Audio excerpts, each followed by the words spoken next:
دلتنگ خیلی چیزام، اما نمیتونم درمونی براش پیدا کنم.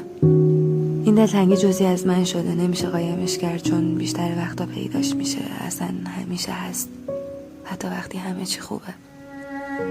دلم برای چیزایی که هیچ وقت قرار نیست دوباره تکرار شه تنگ شده.